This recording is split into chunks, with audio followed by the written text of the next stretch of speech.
todas as oportunidades que tem pessoas falando sobre. E nós temos que bater um papinho um pouco maior sobre o problema da medicina no país. E hoje nós resolvemos abrir esse assunto mais uma vez, que já foi objeto de considerações, entrevistas individuais, e todos que estão aqui já participaram dos nossos programas. São pessoas que entendem profundamente a matéria e sabem, a nível científico, inclusive, da situação em que nós nos encontramos.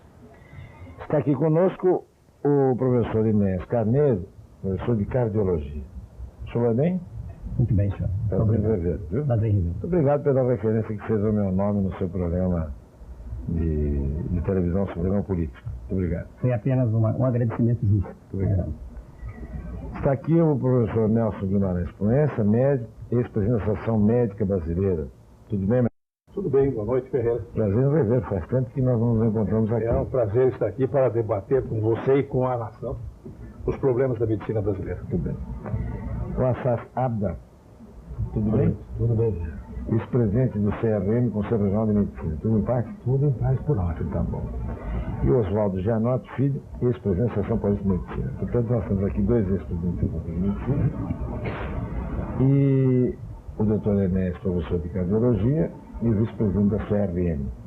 Como anda a saúde, ou seja, como anda a medicina no Brasil? Vou começar aqui pelo doutor Gianotti. Vamos lá. Bem, sem dúvida é uma das áreas em que nós estamos retrocedendo a níveis inconcebíveis para a época em que nós estamos vivendo. O Brasil hoje apresenta problemas na área de saúde como um todo que, sem dúvida, nos deixam saudades, por exemplo, de Oswaldo Cruz. Hoje nós estamos aí com, por exemplo, uma das regiões mais ricas do país, que é a região de Ribeirão Preto, tendo já relatados mais de 4.000 casos de dengue. Posso só lembrar que já acabou o problema em Ribeirão Preto, dito aqui pelo prefeito de Ribeirão. Só para atualizar, porque ele disse isso há poucos dias. É que hoje pela manhã eu tive uma conferência de um colega que está, inclusive, nos procurou no Hospital do Câncer aqui em São Paulo, que é um dos locais onde eu trabalho, no Hospital C. Camargo, exatamente sobre o problema da dengue, e colocando que realmente há necessidade de notificação, todos os cuidados devem ser tomados, e lembrando também que esse aspecto dengue não é um aspecto desse ano, ele vem se repetindo, né? E é aquilo que nós colocamos como problema de doenças sazonais, doenças das estações. Nós sabemos que acabou o dengue agora, talvez esteja diminuindo, porque está mudando a estação do ano, mas daqui a 2 ou 3 meses nós sabemos também que vai chegar o quê? Vai chegar a meningite. E não existem providências para essa parte básica. Agora, se nós passarmos para o outro lado, que é o lado em que os colegas, que os médicos conseguiram desenvolver em alguns grandes centros tratamentos, atendimento médico do melhor padrão, comparável aos melhores países do mundo, nós vamos verificar que esses colegas que têm formação, que podem trazer grandes benefícios para as pessoas, nesse momento não estão podendo exercer a profissão de forma adequada. Nós vimos há poucos dias os cirurgiões cardíacos reclamando de uma situação terrível, eles não tinham próteses, agora são os ortopedistas. Na área de câncer, nós sabemos da dificuldade que existe até para quimioterapia, o que é pago hoje não é suficiente para pagar o remédio, quanto mais o ato médico. Então, é uma situação de retrocesso. Nós vemos grandes centros, como, por exemplo, o Rio de Janeiro, e aí eu vou pedir que o professor Enéas depois dê um apanhado dessa região especificamente, em que os problemas são muito grandes, essa parte, tanto a parte básica como a parte de uma medicina assistencial necessária, que envolve transplantes, que envolve cirurgias, internações, etc., passa por uma crise muito grande e não há uma perspectiva. Nós não temos traçado algumas diretrizes que seriam necessárias. Então, por isso que eu falei, nós estamos vivendo uma época em que temos saudades de Oswaldo Cruz. Muito bom. Professor Nelson Proença, sua opinião. Eu acho que com a medicina de hoje se passa o mesmo que está se passando, por exemplo, em São Paulo, em todos os outros setores. Esta cidade tem o que há de melhor e tem o que há de mais aviltante em todos os setores de atividade. E a medicina não foge a isto. Eu acho que nós podíamos identificar 3 situações que existem nesse momento e coexistem na prática médica. A primeira é de profissionais altamente competentes, que em qualquer país do mundo seriam reconhecidos pela sua excelência e que têm condições adequadas de trabalho e por isso oferecem uma medicina do melhor padrão nos locais em que trabalham. Segundo, nós vemos profissionais competentes, mas que não estão tendo condições adequadas de trabalho, como foi há pouco lembrado, exemplo, cirurgiões cardíacos que não dispõem de válvulas, ortopedistas que não dispõem de próteses e não podem executar corretamente o seu trabalho. E terceiro, nós temos uma população crescente de profissionais que não estão suficientemente preparados para o exercício profissional e estão trabalhando em condições desfavoráveis, o que agrava, então, a situação, vamos dizer assim, da assistência médica que podem praticar. É claro que, para efeito dos interesses do país, não interessa saber apenas que nós temos também na medicina alguns Pelés, que mundialmente são reconhecidos como tal. O que interessa para a nossa população é que a maioria do sistema que está aí funcionando está muito abaixo de qualquer crítica e não está atendendo às necessidades da população. As razões, naturalmente, pelas quais isso está acontecendo, eu tenho a impressão que no decorrer do nosso papo, da nossa conversa, nós vamos certamente aprofundar um pouco mais. Doutor, bem, o doutor Janotti e o doutor Proença já colocaram muito bem essa situação. Evidentemente, Janotti colocou que nós temos muita saudade do Cruz, pois ele andava de carroça e acabou com o dengue e acabou com a febre amarela. E hoje andando de avião a jato, tem dengue e febre amarela à vontade aqui, o que demonstra também uma grande incapacidade. Eu reputo, Ferreira, a principal coisa que está acontecendo na nossa assistência médica à população brasileira, a incompetência generalizada, evidentemente com as exceções citadas pelo Dr. Nelson e o Dr. Janotti, a incompetência generalizada e que é alimentada pela sistemática de assistência médica desse país, onde os bons e os maus são nivelados no mesmo plano. E, evidentemente, estes incompetentes mancham o nome dos competentes porque cometem erros grosseiros. E o Conselho Regional de Medicina, e esta nova diretoria que assumiu em 88, preocupadíssima com a qualidade, passou a verificar que havia necessidade de melhorar, de aprimorar o principal elemento da medicina, o médico. Sem médico não existe assistência médica, não existe medicina. Ninguém pode substituir. Se ele for mal formado, se ele não tiver condições, se ele for ruim, ele não pode fazer de forma nenhuma uma medicina boa. Não existe nada ruim que faça coisa boa. Não existe isso. Por outro lado, o sistema que nós estamos vivendo é um sistema perverso de nivelamento por baixo e que aceita o incompetente. Porque o médico competente, ele tem orgulho da sua condição de conhecimentos e não se submete nem se prostitui a um sistema que nivela a todos. Então, a segunda coisa é o sistema que não dá condições de trabalho, como colocou aqui o Dr. Nelson Proença. E a terceira coisa, que este conselho está preocupado, é a fiscalização. Nós temos leis, as nossas leis do conselho, são leis retrógradas que precisam ser atualizadas para agilizar a fiscalização. Porque os erros, os cometimentos de imprudência, de negligência, de imperícia, vão acontecer sempre, porque isso é da falibilidade humana. Mas o que nós precisamos evitar são os erros grosseiros que são frutos e produtos da incompetência. Doutor Enéas, sua opinião. Eu me pronunciei a respeito disso, e o senhor ouviu, durante 3 a 4 minutos, quando falei em cadeia nacional de rádio e televisão. Eu não consigo ver a questão médica dissociada das outras questões da sociedade. Eu costumo dizer, e nem sei se a frase é minha, talvez eu a tenha lido quando novo, todo conjunto é harmônico. Quando o senhor pisa no aeroporto, solo do aeroporto de um país, o senhor tem ideia de como é o país, pelo modo através do qual o senhor é atendido. O nosso atendimento médico, ele reflete o caos, a desordem absoluta, né, que impera e que assola o país. Respeitando, claro, as opiniões dos profissionais respeitáveis que estão na mesa, eu volto ao primeiro, professor Gianotti.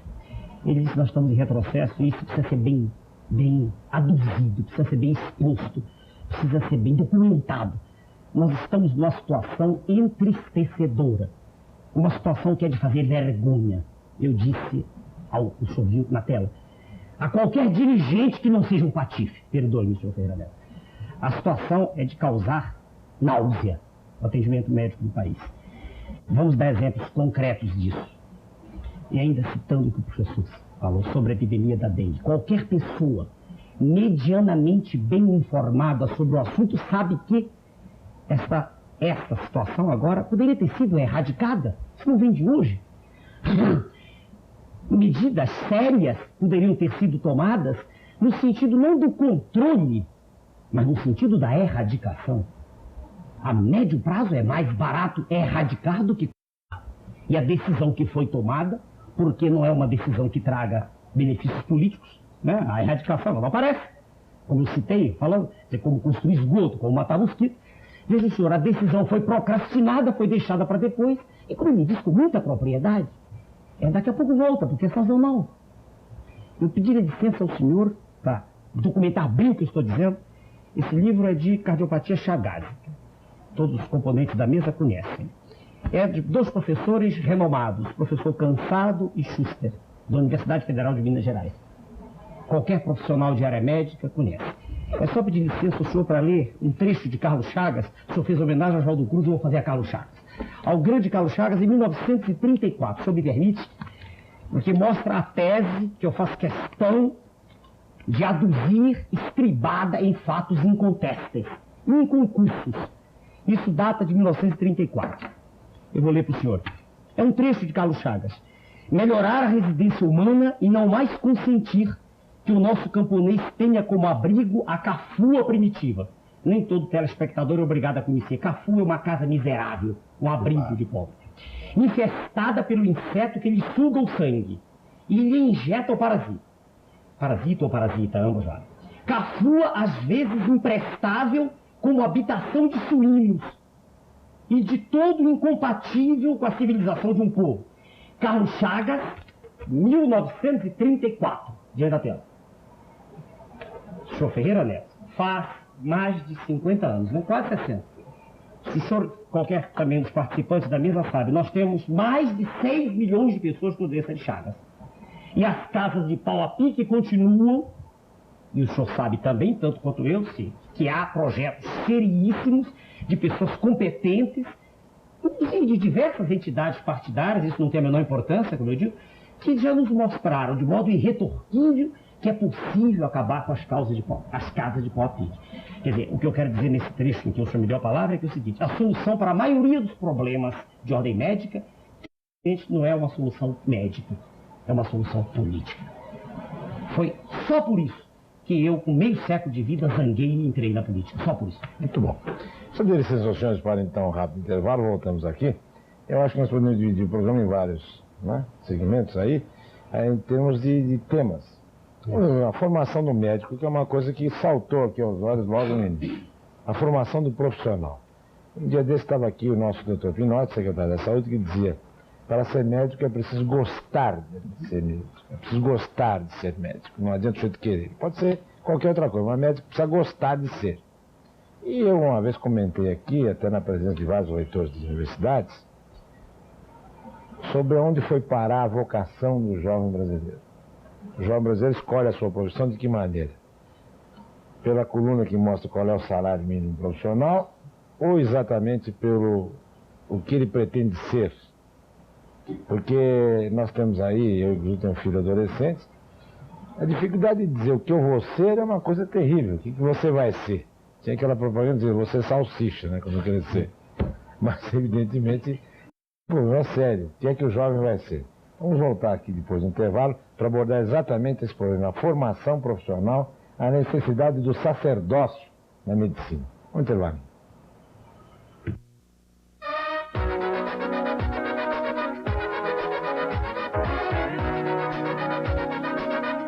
professor de cardiologia, professor Nelson Guimarães Proença, presidente da Associação Médica Brasileira, doutora Adba, vice-presidente da CRM, Conselho Regional de Medicina, e professor Oswaldo Janotti, ex-presidente da Associação Paulista de Medicina. O tema, então, neste bloco aqui, é falarmos um pouquinho da formação médica. Fala-se muito, por exemplo, que há faculdades, em um número considerável, que não tem sequer um hospital, né, acoplado a ela para que se possa praticar, aprender e praticar. Vamos lá. Pois não, posso começar? Por favor. Aliás, eu quero parabenizá-lo pelo artigo escrito na Folha há 15 dias.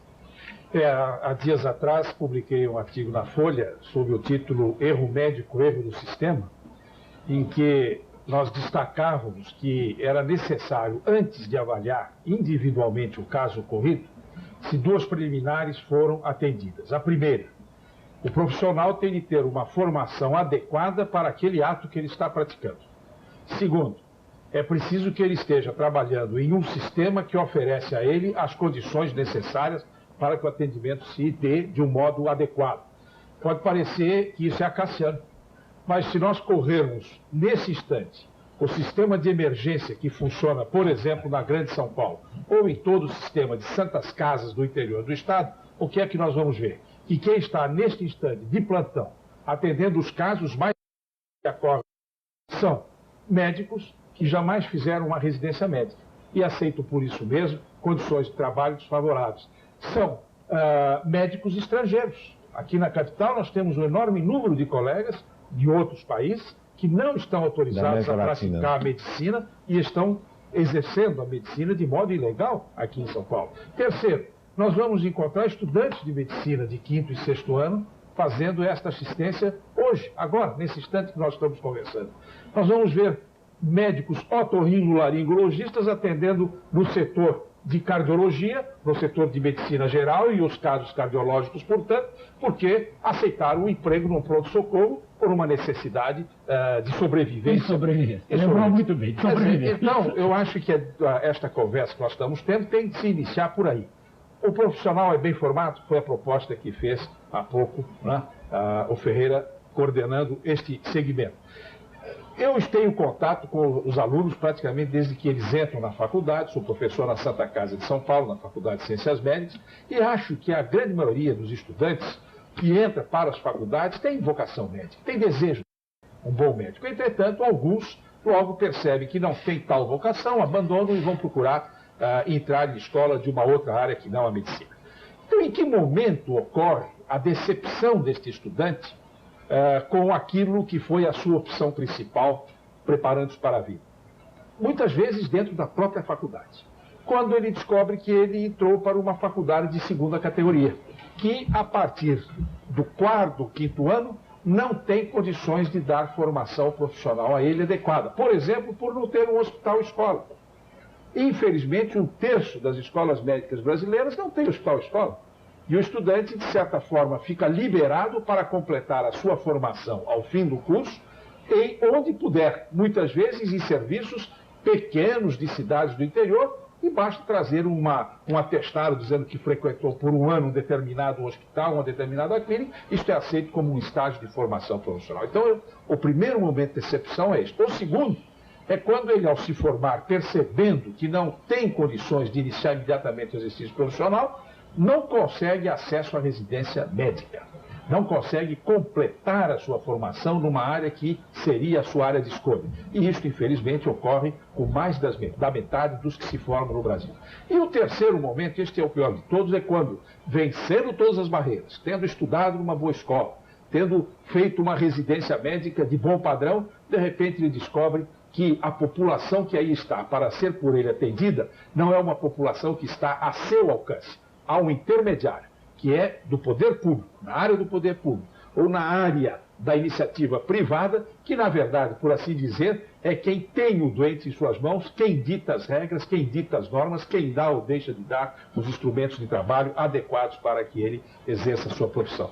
Então são aquelas 3 decepções, né, que se sucedem na própria escola, no momento em que se forma e não consegue acesso, e depois, quando apesar de tudo isso, conseguido vencer o desafio e bem formado, ele descobre que o mercado de trabalho que vai absorvê-lo está inadequadamente organizado. Posso dar um número só? Por favor. Só um número. Só, Pois não? tá? O debate está aberto, viu? Fique à vontade. Não há o que debater, porque concordo com o que ele está dizendo. Mas é só para consubstanciar a tese do senhor. Um número talvez não seja exato. E é difícil acreditar estatística exata nesse país, né? Mas número de jornal, sim, com todo respeito a quem escreve.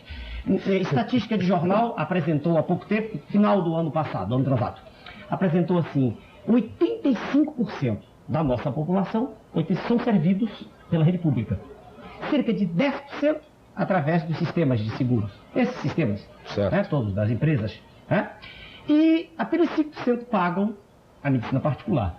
Só para consubstanciar a tese do professor aqui. Quer dizer, na verdade, 95% da população, dos cidadãos do país, estão de uma ou de outra forma entregues à decisão, em última análise, que não é do profissional, é do intermediário, que é ou o governo, que detém o modus faciandi, a maneira de ser feito, né? Claro, o equipamento hospitalar, etc, todas as condições, e o sistema particular, só para um númerozinho que eu queria dar. 95%, é razoável. É. Bom, eu acho até que nós podíamos complementar aqui dizendo o seguinte, já que o poder público representa hoje a maioria absoluta do atendimento à população, então eu quero citar aqui um exemplo que deixa claro como não há preocupação hoje em assegurar desde o início uma qualidade efetiva para a medicina que vai ser oferecida à população. Eu, presidente da Associação Paulista de Medicina em 1988 para 89, e o Dr. Celso Guerra, que é atual presidente, ele era naquele momento o diretor de defesa profissional, nós juntos movemos uma ação e impetramos um mandato de segurança, melhor definindo, contra a Secretaria de Saúde do governo do Estado de São Paulo, contra ato do senhor secretário de Saúde. Por quê? Porque o Estado oficial, o Diário Oficial, que é o órgão oficial do Estado, publicava editais convocando, abrindo vagas para concurso, para preenchimento de vagas para especialistas na área de neurologia, na área de cardiologia, na área de anestesia, em vários dos ERSAs da capital, da Grande São Paulo, sem que houvesse a exigência de formação especializada naquela área. Não era necessário, segundo para anestesistas, que fosse anestesista. Bastava ser médico. Não era necessário o título de especialista em cardiologia. Bastava ser médico. Ora, médicos todos são. No dia que nos formamos, todos somos médicos. Portanto, se nós vamos desempenhar uma atividade especializada, voltada especificamente, eu estou lembrando da cardiologia, porque aqui está o Enéas, que todo o país conhece, né? E demais, não só como político, mas também como cardiologista. Todos sabem que é. Estou citando este exemplo e perguntaria a ele, se nós abrimos um concurso sem exigência preliminar, para preencher uma vaga de cardiologista, para alguém que não tenha formação em cardiologia, nós não abrimos enormemente a possibilidade de que ocorram erros no atendimento aos pacientes ali atendidos? Mas isso e de quem o erro? O erro de quem abriu o concurso. De quem abriu o concurso, nessas condições. Eu gostaria de fazer uma colocação. Isso precisa ser desenvolvido também, né? Isso precisa ser desenvolvido.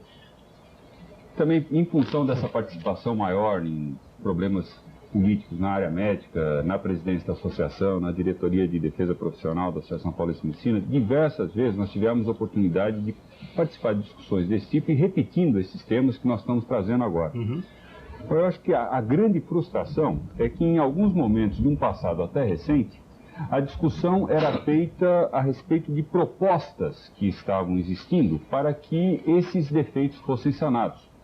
Havia algumas propostas de lei, por ocasião da Constituinte havia alguma discussão com relação ao que estava sendo proposto, e hoje, em 1991, o que nós estamos apresentando aqui não permite sequer uma discussão a respeito de alguma proposta, porque não há uma proposta para esta situação que nós estamos vivendo no país nesse momento. Ou seja, nós já falamos há mais de 10 anos, que é a época que eu tive a oportunidade de participar na diretoria da associação e depois disso também trabalhando como professor na Escola Paulista de Medicina. E aqui, esse programa tem 12 anos, esse é o 13º aniversário. Nós temos repetido, existem faculdades de medicina no Brasil que não têm hospital-escola. Não existe uma pessoa em sã consciência que defenda a existência de uma faculdade de medicina sem um hospital-escola. Isso ocorre na Estado de São Paulo também? Ocorre. Também. Ocorre. Agora, não se toma uma providência. Existe estudante de medicina dando plantão em pronto-socorro e fazendo atendimento de casos graves, sem condição de fazer. E não há providência. Só uma parte. Eu não sou contra que ele esteja lá. Já na minha época, há 30 anos atrás, eu fiz concurso. Perfeito. Mas eu tinha assistência. Mas isso existe um hospital-escola, o interno, é o internato. Exatamente. Havia um concurso da Suzeme no Rio de Janeiro, os colegas da minha época devem lembrar. Todos acreditam, somos aqui da mesma geração.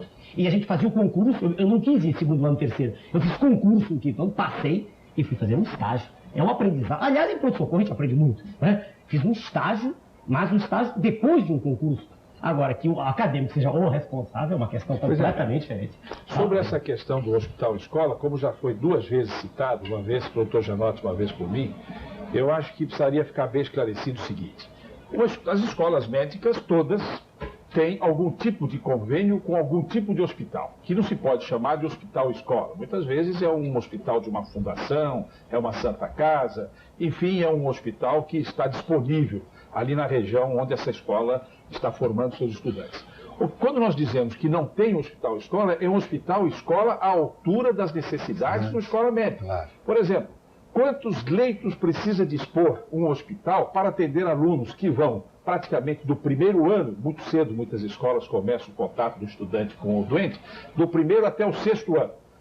É preciso que haja um número de leitos adequado para o número de estudantes que essa escola tem. Se ela dispõe de 50 ou 60 leitos, é evidente que a partir de um certo instante ela não tem mais condições de proporcionar, principalmente na fase final de formação, a formação adequada, o treinamento adequado dentro do hospital. E por isso nós dizemos, não tem um hospital-escola que mereça o nome e esteja à altura da missão a ser cumprida por essa Agora, doutor Proença, nós temos aí a necessidade do hospital-escola, quer dizer, durante o período em que o aluno está se formando, né? Até o 5º ano, né? Até o 6º ano. Agora, aí que está. Qual é a diferença entre o interno, aquele que fica lá, o médico residente? O residente após é isso que eu quero deixar claro. Isso quer dizer, o residente já é médico formado. O residente, sim. O interno, como nós o chamamos, é o aluno que está no 5º e no 6º ano. Em muitas escolas, apenas o de 6º ano é considerado o interno.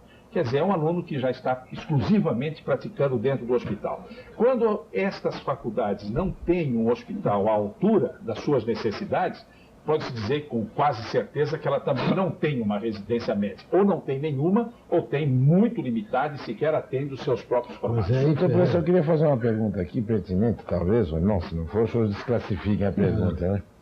É o seguinte, nós sentimos muita falta do clínico geral. O famoso médico da família, aquele que a gente tinha quando era garoto. Minha família tivemos sempre um médico que sempre nos acompanhou, não é verdade? Agora, no jornalismo também aconteceu isso. Eu, quando comecei o jornalismo, eu tinha que fazer a clínica geral. O repórter está lá para fazer qualquer coisa. E os tempos desta parte, esse período em que o repórter faz qualquer coisa, foi muito reduzido. O repórter, a pessoa que entra no jornalismo, ele já, às vezes, já passa até a ser articulista, antes até de ser qualquer coisa. Ou comentarista, ou analista, desse ou daquele setor. A gente nota, por exemplo, que nesse país doente, onde há uma carência enorme de atendimento médico, de saúde, enfim, há em grandes centros como São Paulo, a especialização é levada ao seu último estágio, excelentes especialistas. Mas onde está o clínico geral, onde está o médico da família? Mas aí começou na massificação do estudo da medicina. A medicina, como todo o estudo deste país, sofreu em um determinado instante uma massificação. E quando se massifica, você vai procurar professores. Estes professores, em medicina, fundamentalmente, precisam de um grande preparo para assumirem as suas responsabilidades. E o que aconteceu? Se colocou para adicionar despreparados. E o que o despreparado ensina? Despreparo. Então nós começamos uma geração de despreparados, que eram acolhidos por esta sistemática perversa que veio lentamente tomando conta a ponto de colocar a estatística que você acabou de ouvir aqui, 80% ou 95% pertence a esse tipo de sistemática que, de um lado, foi colocada fundamentalmente por questões ideológicas, que foi a estatização da medicina e do médico, e, do outro lado, mercadejando com a medicina, que são aqueles que exploram a medicina, porque doença não é mercadoria. Só me permite, só uma parte rapidinho, não toma só a palavra, só uma parte. Só lembrar que os 5% que pagam não são em número maior, porque não há número maior com condições de pagar. Eu só lembro disso. Eu queria também fazer uma parte. O poder aquisitivo é muito pequeno da população, né? Então, foram desaparecendo os médicos com aquele sentido missionário que você citou no começo aqui. Com aquele sentido... Sacerdócio. Não digo sacerdócio, porque a medicina, antes de uma profissão, ela é uma missão. É preciso ter vocação. E não é um sacerdócio, como se diz no termo lato, que é um padre, nada disso. Ela é uma missão antes da profissão. Eu coloco sacerdócio no termo de que da dedicação total. Precisa O religioso se dedica totalmente. Isso foi desaparecendo, evidentemente, por causa da má formação, porque nem sequer ética é mais ensinado nas escolas de medicina. Raras escolas ensinam ética. Não é matéria fundamental. Não é matéria fundamental. Deontologia. Eu queria fazer aqui se fosse possível, agora, claro que me permite, é evidente. sobre essa questão que foi perguntada. E como é que é? E a formação, então, assim, geral do médico, para que ele possa porque a minha pergunta ser mais do que o especialista, ser um médico antes de ser o especialista? A minha pergunta veio da sua afirmação de que o senhor coloca pessoas que não estão habilitadas naquela matéria a praticar. Então aí vem aquela história. Então o ideal seria que no pronto-socorro tivesse preferencialmente o clínico geral e depois as suas várias especialidades. É o que eu entendi. E alguém orientando, que é o fundamental. gostaria de aprofundar então neste sentido que eu acabo de perguntar. Porque é aquela história. Quando a gente fala clínica geral, ou seja, se tu chega no pronto-socorro, tem tudo. Ele pode ter um problema ortopédico, pode ter um problema de queimadura, pode ter um problema cardíaco, pode ter um problema... Enfim. Então, eu queria dizer o seguinte, neste campo, pelo menos, o Ministério de Educação não está assim alheio. A Comissão Nacional de Residência Médica determinou que para as especialidades médicas ou cirúrgicas, como pré-requisito, se fizesse 1 ano de medicina geral, quando é área de clínica médica, e de cirurgia geral, quando é área de cirurgia.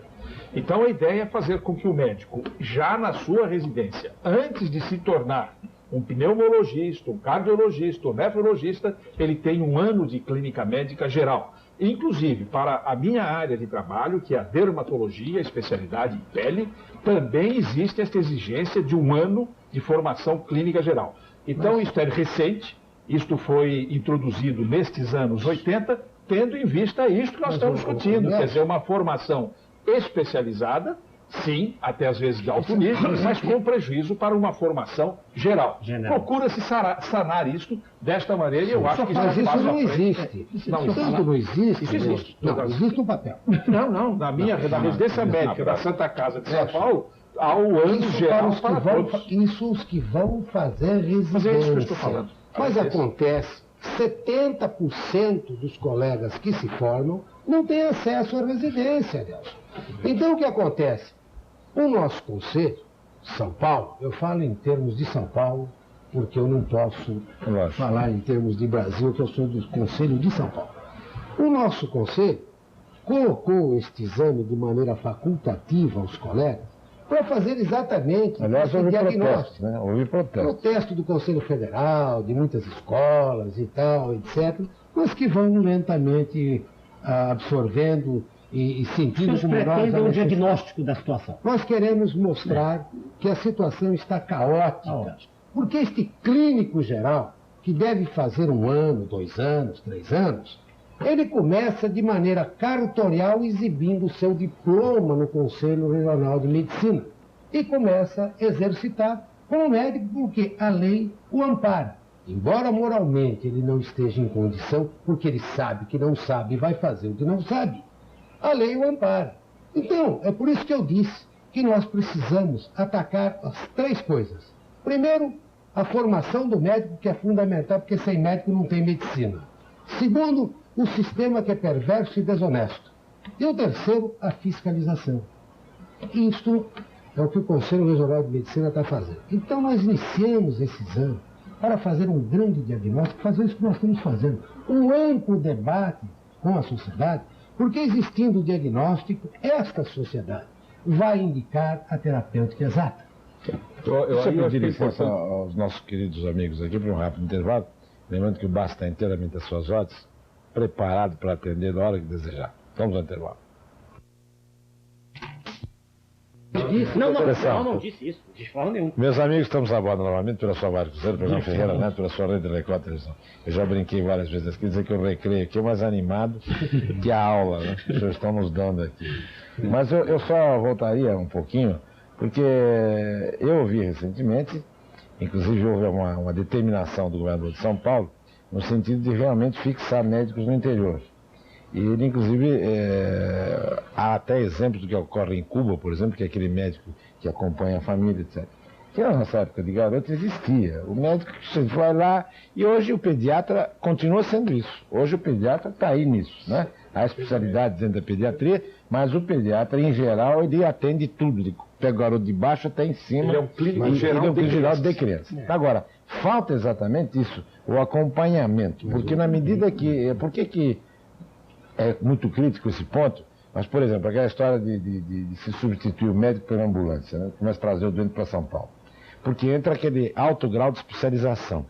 Então, às vezes, é preciso que no próprio local onde o cidadão viva, existe alguém que realmente dá o aconselhamento e não simplesmente diga, pega uma ambulância e leva para tal lugar assim. Mas, Ferreira, você me dar um esclarecimento anterior, uma questão anterior, que é a questão do exame. depois eu quero falar sobre isso. Porque ficou aparente que... Vamos lembrar o seguinte, é o exame do Conselho Regional de Medicina, que equivale ao exame de ordem da... Não equivale porque ele não é excludente. Ele apenas está fazendo nesse instante, e vai continuar fazendo, um diagnóstico. Para que esse diagnóstico seja perfeito, é necessário que ele seja... É facultativo. Você pode fazer ou pode não fazer? Pode não fazer. Ele vai passar, deverá passar a ser obrigatório, porém não excludente, de acordo com a nossa lei. Aí que mora... a discussão...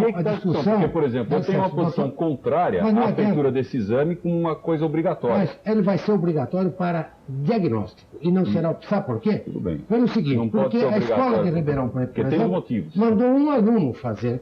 Que diagnóstico você pode fazer com um aluno prestando? Então ele será obrigatório, porém não excludente. Ele não será excludente. Qualquer um que não passar poderá, mas a lei permite... O Janote não está concordando. Não, ele pode não concordar, mas a lei permite e nós pretendemos fazer. Mas a lei tem permite interpretações... Bom, essa interpretação do nosso conselho. Depois, aqueles que não concordaram, que busquem a justiça. Claro. Mas eu queria dar uma explicação. Eu preciso dar a explicação do porquê nós somos contra o exame. Bom, tudo bem. Ser contra por ser contra é um negócio muito sério. Agora, quando a gente está pretendendo um diagnóstico da situação, para um debate e uma reflexão profunda desta situação, onde todos participam e desta participação se tira a terapêutica, eu não vejo, eu acho um absurdo alguém ser contra um diagnóstico. E acho mais absurdo de tudo um cidadão não desejar, não querer se opor a ser avaliado para tratar de vidas humanas, embora a lei não permita que seja excludente. Mas eu queria deixar... É possível a gente dizer por que esse exame apresenta... O programa dos senhores, eu acho que é importante explicar o seguinte. Na medida em que o Dr. Assaf coloca que o exame é para se fazer um diagnóstico, é claro que todos os voluntários que participarem, e eu mesmo como professor, vou estimular os meus alunos a participarem desse exame. No momento em que esse exame foi colocado como uma coisa obrigatória para o exercício da medicina... Não foi isso que eu falei. E isso foi como o exame foi apresentado... Não, dá licença. Eu acabei de dizer que o exame será obrigatório e não excludente. Agora, talvez excludente quer dizer o seguinte... Da prática médica. Da prática médica. Excludente quer dizer o seguinte, ele não fica excluído da prática médica pelo médico... Se ele não passar, continua. Continua. Ele é obrigatório e não excludente, para que se faça o diagnóstico. Tá bom, eu vou só dar um exemplo.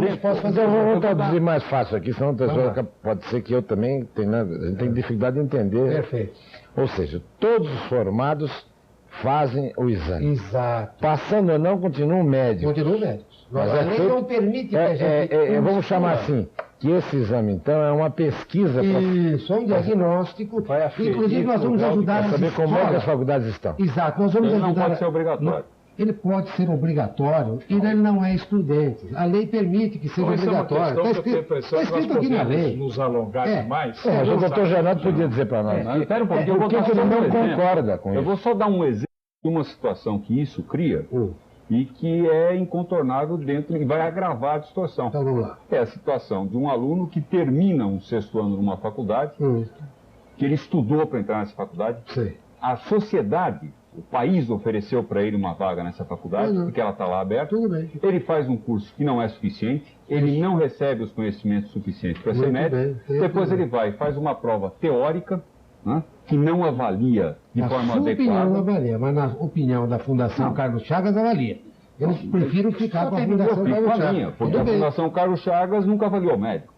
Quando que ela avaliou médico? Sempre que Eu faz avalio exame porque de eu sou residência. professora há Mas 15 eu anos. acho que esse lado... Eu preciso terminar o raciocínio. Eu preciso terminar o raciocínio. Muito bem. Então esse aluno faz o exame e não passa. E o que vai se oferecer para ele? Nós vamos colocar aqui no nosso meio mais um indivíduo, certo? Que estudou 6 anos, que teve uma despesa tremenda, porque normalmente a maior parte dessas faculdades insuficientes são particulares, que cobram muito caro, e ninguém está oferecendo nada para ele. Resolveu o problema de quem? Resolveu o problema das escolas que, se não aprimorarem, vão ter que fechar. Não vão fechar. Eu Não acho vão que fechar. vale a pena aqui... Bom, só um pouquinho. Agora, eu como paciente... Deixa-se penalizar a sociedade à Eu como vontade. paciente potencial, eu fico inseguro se eu souber que o médico não foi aprovado no exame. Dá licença. Claro. Eu fico inseguro. Claro, então eu acho Eu que acho que por aí nesse que ponto, nós doutor temos- Janot, eu também estou com o CRM. Desde que seja um exame Por quê? que avalie. Não, porque se amanhã o sujeito é barrado no baile, ele não é aprovado, eu, como paciente potencial, eu falo, bom, dá licença, você não é do ramo, você estudou, mas não aprendeu. Tem disso também. A função nesse instante do querendo CRM trazer não é impedir que qualquer... Não, mas deveria ser. Mas não pode, a lei não permite. Não, a lei não permite, mas devia ser, porque veja bem, é um negócio muito sério. Amanhã alguém se forma em medicina, sei lá como, Isso. vamos aí a faculdades que não tem a menor condição. Ele está tendo dó do... Não, a minha sociedade. Eu estou colocando minha posição. Eu estou colocando minha posição como, vamos dizer, o cliente. Eu então vou a um determinado lugar, não importa se é pago, se é grátis, seja o que for, vou ser atendido por um médico que não foi aprovado pelos seus colegas que avaliaram o seu serviço. Porque aí vem outro problema, que é o problema ético. Que hoje, todos nós sabemos, como é difícil provar o erro médico em razão exatamente de haver uma série de comprometimentos, porque quem vai testemunhar se houve erro médico ou não é um médico. Aí Esse problema é eu tenho coisa para falar. não é bem, mas é que, olha, nós estamos cansados de ver, erros médicos sendo cometidos, a sociedade fica exposta a isso, e ninguém se responsabiliza. É verdade. Você está tocando em pontos fundamentais, mas é preciso que eles sejam explicados. Médico tem o concurso que foi patrociado pelo CRM apenas. Que tipo de médico tem? Se eu me Eu acho que permite- essa é a questão que nós podemos Não, responder. não. Eu vou ouvir aqui Por favor. o colega Enéas. Não, porque a minha proposta, entendeu? A sociedade fica exposta. De repente você tem um sujeito que não é médico. Ele pensa que é, mas não é. Eu não quero responder à questão, não, a nenhuma questão. Eu quero apresentar uma outra pergunta. Eu estive ouvindo desde o início a argumentação do professor Janot e preocupou-me a tese no seguinte. Se o exame que o cidadão, o colega nosso recém-formado faz, reprova-o, isto é, a testificação de que ele não aprendeu. Um minutinho. Então o que foram os 6 anos que ele fez? Ué. Não sei, um minutinho. Será então, para que existe aquela escola? Um minutinho. O que ele fez, o senhor me perdoe, 1º ano, e nós sabemos quantas provas há. 2º ano, 3º ano, 4º ano, quem fazem-se provas todos os anos. Quer dizer, entende? Eu não estou respondendo. Mas esse é o centro, dizer, não há uma avaliação das escolas médicas no desempenho. Sim, Estou falando, é então, isso que eu quero, você entendeu? trazer um O senhor exemplo. A avaliação se faz como se não no produto. Um minuto só, um minuto. A pergunta, perdoe o senhor, que eu sei que representa o órgão de classe. Eu só estou me pondo aqui no local, não do médium professor, eu ensino em pós-graduação como o senhor, mas eu estou me perguntando assim, é um CRM, a pergunta é essa só, não se zangue, estou falando no nível nacional, é o conselho, é ele o órgão que tem condições globais, não sei com a pergunta sincera. Certo. Eu não sou contra a sua tese, eu gosto de aferição, eu gosto disso. Eu teria dúvidas em responder a sua Você pergunta. percebeu? Há 7 anos atrás, hoje eu não tenho mais. Eu estou perguntando. Não tenho mais. Há 7 anos atrás, eu era presidente da Associação Médica Brasileira e preocupado já então com esse tipo de problema. Já naquela época nós fazíamos programas como esse que estamos fazendo hoje. Eu convoquei um grupo de ilustres professores universitários, assim citando nomes dentre esses ilustres professores, o professor Adib Jatene, que é diretor da Medicina, o professor Silvano Raia, que foi professor da Medicina, o professor Oswaldo Ramos, da Escola Paulista de Medicina, para citar alguns exemplos. E nós então constituímos um grupo que organizou um programa de avaliação do desempenho das escolas médicas existentes no Brasil. E remetemos esse programa para o governo federal. O governo federal consultou a Associação Brasileira de Escolas Médicas, a ABEM, para saber se merecia ou não recebendo o aval da ABEM, receberia o apoio do governo. E para nossa surpresa, o ofício está guardado até hoje lá na Associação Médica Brasileira, a Associação Brasileira de Escolas Médicas se colocou frontalmente contrária à organização de qualquer tipo de controle de desempenho, de avaliação de desempenho, por estruturas, instituições, órgãos governamentais, que não os próprios órgãos colegiados de cada escola médica de per si. Isso era um problema individual de cada escola e cada uma deveria agir responsavelmente. É uma tese, mas é uma tese altamente discutível quando nós sabemos que esses mecanismos são obrigatórios. Dá licença, perguntinha de leigo. Perguntinha de leigo. Amanhã se pratica um erro médico. Vai se punir o médico ou a escola? Pois é. Aí é que é o negócio. Então vamos lá. Vamos lá. Deixa eu só completar a ideia, porque eu tenho alguma coisa a dizer a respeito disso. Antes da parte assim, mais. Da lei. Agora, recentemente, o Ministério da Educação, através do secretário da Comissão de Ensino Superiores, pressionado em Santa Catarina, numa entrevista coletiva, com a pergunta de: e o Ministério, o que vai fazer para controlar melhor o desempenho das escolas médicas?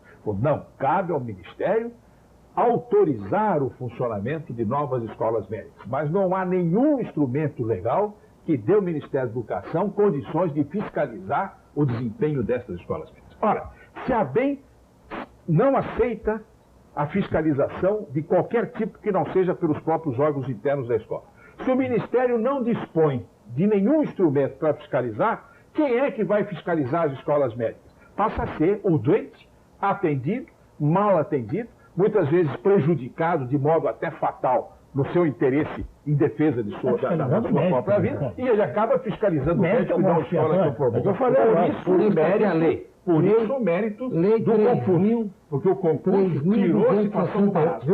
E hoje nós estamos discutindo o problema. Lei 3.268 de 30 de setembro de 57, que criou os conselhos. O artigo 15 são atribuições dos conselhos regionais. Na letra C, fiscalizar o exercício da profissão. Na letra H, respondendo a sua pergunta propriamente dita, promover por todos os meios ao seu alcance o perfeito desempenho técnico e moral da medicina e o prestígio e o bom conceito da medicina, da profissão e dos que a exercem. Então, cabe ao Conselho não permitir que os incompetentes venham deslustrar o conceito da medicina e cometerem as grosserias que hoje o Ferreira está citando, e a imprensa e a mídia cita todos os dias. Cabe a nós, sim senhor, fazer isso. Infelizmente, este pequeno exame, que é só diagnóstico, não nos permite excluir aquele que não passar. Mas vai permitir no futuro, embora não seja essa a intenção do Conselho. A intenção do Conselho é fazer essa prova depois da residência para todos. Deixa eu pedir um intervalinho, só deixar uma colocação. Em quase todos os setores da vida, o sujeito ele é submetido a um concurso quando ele ingressa na profissão, mesmo formado. Um engenheiro quer entrar no serviço público, ele faz um concurso. Na magistratura, um simples cidadão que queira tirar uma carteira de habilitação. Não é escola de autoescola que dá. É a autoridade que vai aferir se realmente ele sabe ou não sabe dirigir um carro. As escolas não podem ser as benévolas fiscais de si mesmas. Estou fechado, eu acho que essa tese ela é muito polêmica, doutor Genotti, mas eu acho que essa tese é fundamental para recuperar a imagem da classe. E se não recupera. Não, veja bem. Por favor, aí ajuda. Aí você chegou no ponto, porque na verdade esse exame está sendo colocado como uma medida política para tentar resolver essa questão do erro médio. Não é sua opinião. O que nós escrevemos... Se o Ferreira chegou, porque senão não avaliou nada. Não avaliou as escolas. Não avaliou nada. Avaliou as escolas que estão formando mal. Na forma como o prefeito exame não avalia. Olha, eu vou pedir licença para o intervalo, mas olha aqui. Eu acho que não deslustra nada você submeter o exame. Me dá licença aqui, uma coisa. Tem condições que aprender. Não dúvida quanto a isso. O comandante de avião da nossa Varig, de acordo com a legislação, periodicamente é checado, é rechecado, se ele está apto ao equipamento, se ele tem condições físicas. Ferreira, que você acaba de entrar na discussão do sistema. Do sistema. É outro polo. Não é importante. Da qual você estava fugindo. Veja bem, olha aqui. Nós estávamos fugindo. Vamos lembrar uma coisa. Nós estamos dando um passo enorme na direção de defesa do consumidor, como dia 12 se implanta uma lei de defesa do consumidor. Exatamente. Muito bem. Como é que fica um cidadão que vai ao médico, seja ele esteja onde ele estiver, e ele é mal pensado, ele é mal analisado, ele é mal diagnosticado, ele sofre consequências de um mau atendimento. Ele vai procurar a defesa do consumidor, vai bater aí. Isso, claro. E aí como é que fica? Temos proposta. Eu só vou receber denúncia. Então vamos ao intervalo e volta.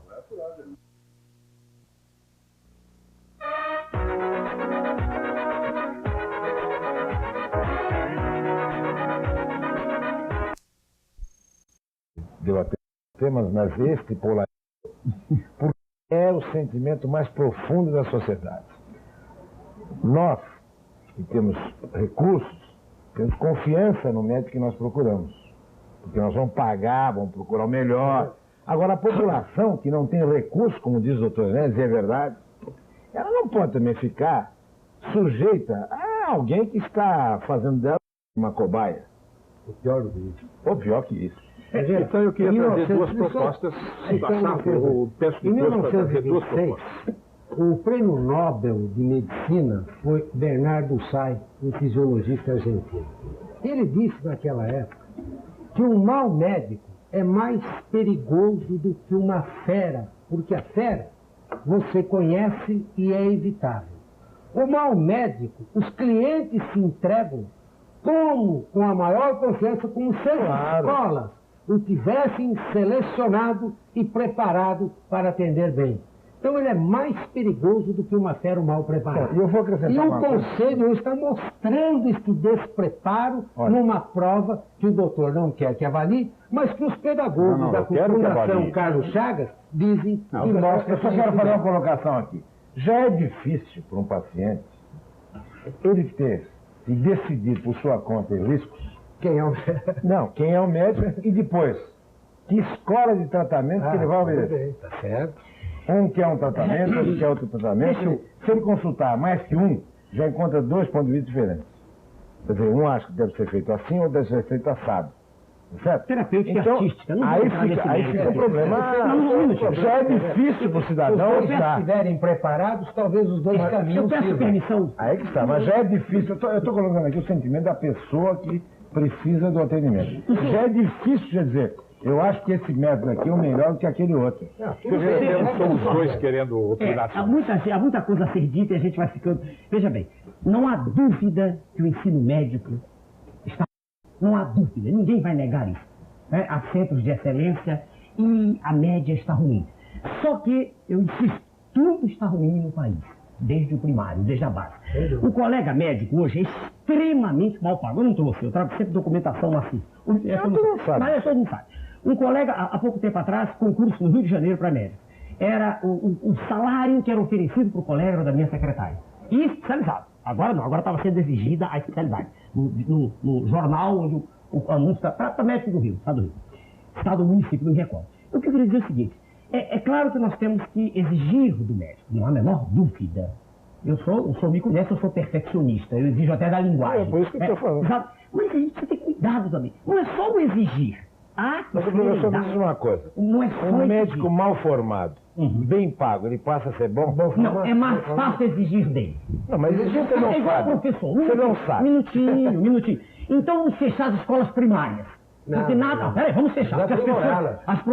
Aprimorá-las e pagar os professores de curso primário, de primeiro grau. Peraí.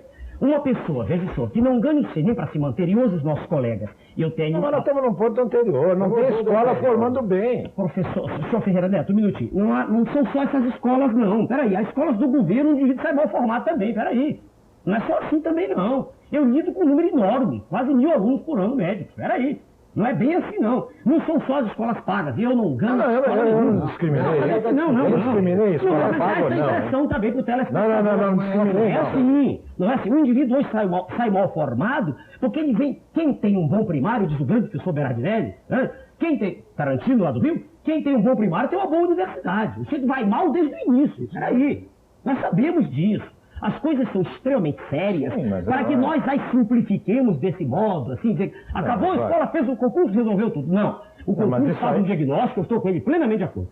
O concurso documenta aquilo que todo mundo já sabe. É isso mesmo. É documenta, põe no papel. É o que nós queremos fazer. Agora, Vamos partir daí. Começar a raciocinar daqui. Só para ter um papel na mão para dizer para os outros que está assim. Como estamos dizendo agora. Exatamente. Isto é, eu passei... Isso não é solução para o problema.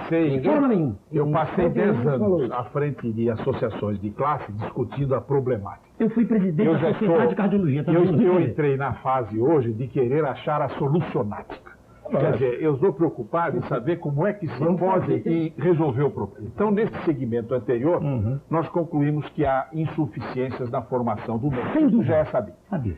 Mas, desde que não haja, pelo menos até aqui, mecanismos de controle sobre esta formação, e não há no sistema formador, então nós temos de passar para a etapa seguinte. Nós temos de exigir que aqueles que patrocinam os serviços médicos comecem a fazer exigências para a admissão dos seus profissionais. O que não elimina o exame. Por exemplo, o que não elimina o exame. O exame mostra o problema. Segunda coisa. Segunda coisa. É preciso, então, que se comece a valorizar o esforço que tem sido feito pelas sociedades científicas no Brasil para que se obtenha um título de especialista depois de uma dura trajetória. Exatamente. E isto no Brasil não se existe. Contrata-se para exercer a função de cardiologistas e não cardiologistas. Então, esta é a segunda coisa. Terceira coisa, eu venho propondo uma ideia nova, e aqui vou defendê-la em 2 palavras, que é a formação do que eu chamo a cooperativa de usuários. Quando alguém compra um plano da Golden Cross, ou quando alguém se matricula num centro de saúde do governo do estado, do município, deveria de imediato se pensar em organizar uma cooperativa de usuários para saber se está funcionando a contento ou não o serviço. Mas agora a lei de defesa do consumidor vai colocar um ponto final nessa brincadeira toda. Quem não se comportar direitinho, a lei é simples. Senhor Ferreira Neto, quantas leis nós temos no país? Mas nós temos que acreditar. Acabamos, vai ser implantado agora, dia 12. Dissesse por que ele é contra. Não, a forma do exame. Ah, bom, então vamos... Então vamos mas não vai deixar eu falar, não. Deixa eu falar. Você não é contra nada mais, mas deixa eu falar. Não, na verdade ele não quer deixar eu falar porque não há argumento. Então, por favor, isso tem ocorrido. Então, garantida a palavra do Sr. Janói. O problema é só esse. É que como é que é possível se fazer uma avaliação de um médico, uma prova de testes escritos, sem que haja nenhum tipo de avaliação prática, sem que haja nenhum tipo de avaliação de aptidão do profissional, que nós sabemos que é fundamental. Então, essa prova serve, é claro, esse exame, por isso que eu estou dizendo, a forma desse exame, ela não pode servir para excluir o profissional do exercício. Mas não serve. Mas foi o que foi proposto.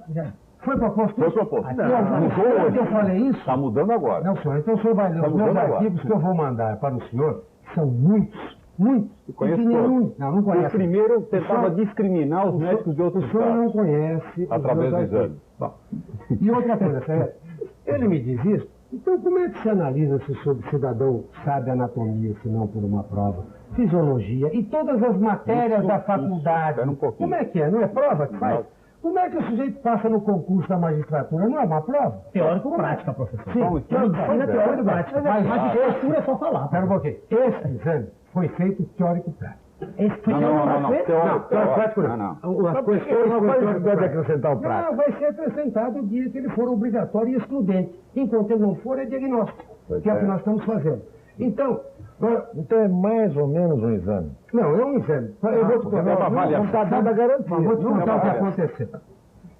Os alunos, alguns, e alguns defensores contra o exame, diziam o seguinte, que nas faculdades, onde a carga horária é pesada e o pessoal precisa ir ao hospital, ir para estudar e tal, etc., adquirir mais prática, esses seriam prejudicados, porque aqueles das escolas fracas estudariam o tempo todo para fazer o exame. Sabe o que aconteceu?